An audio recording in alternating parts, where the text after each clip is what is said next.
Deer Iftekhar Ahmed Ratan senior lecturer in English.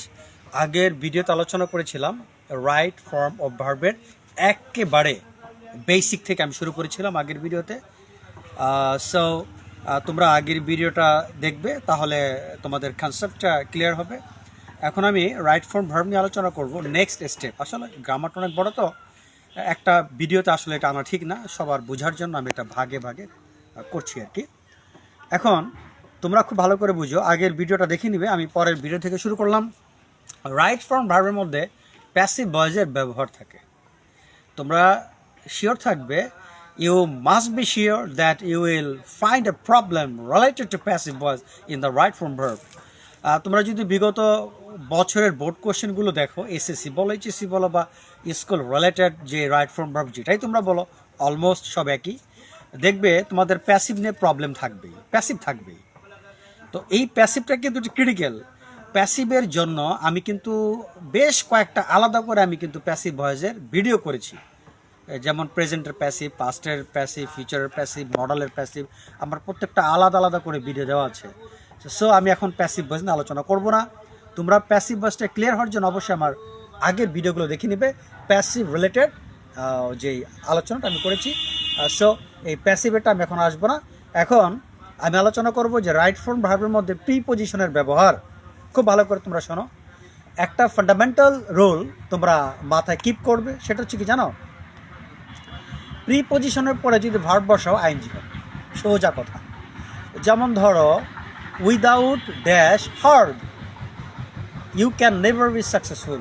Without dash hard you can never be successful.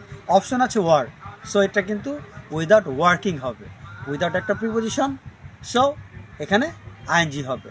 তার মানে প্রিপজিশনের পরে তুমি যদি ভার্ব বসাও, তোমাকে আইএনজি দিতে হবে। আচ্ছা, আরেকটা উদাহরণ বলি, যেমন by dash hard we can be successful. By যেহেতু এখানে প্রিপজিশন, তাহলে বাই ওয়ার্কিং হার্ড। ধর অপশানে ওয়ার্ক আছে, তাহলে ওয়ার্কিং হবে, কারণ বাই এখানে প্রিপজিশন। তবে হ্যাঁ, একটা কথা তোমাদের মনে রাখতে হবে, টু এর পরে অলওয়েজ মেইন ভার্ব বসবে, টু এর পরে। হ্যাঁ, টু এর পরে আবার কিছু বিষয় আছে, যেমন ফ্রেসেল টু আছে, যেমন with a view to, look forward to, get use to, এগুলোর পরে তুমি কিন্তু আইনজি দিবে। আচ্ছা, যেমন ধরো we learn to dash, we learn to dash, option আছে নো, তাহলে এটা নো হবে, কারণ টু এর পরে মেইন ভার্ব বসে, ব্যাস হয়ে গেল।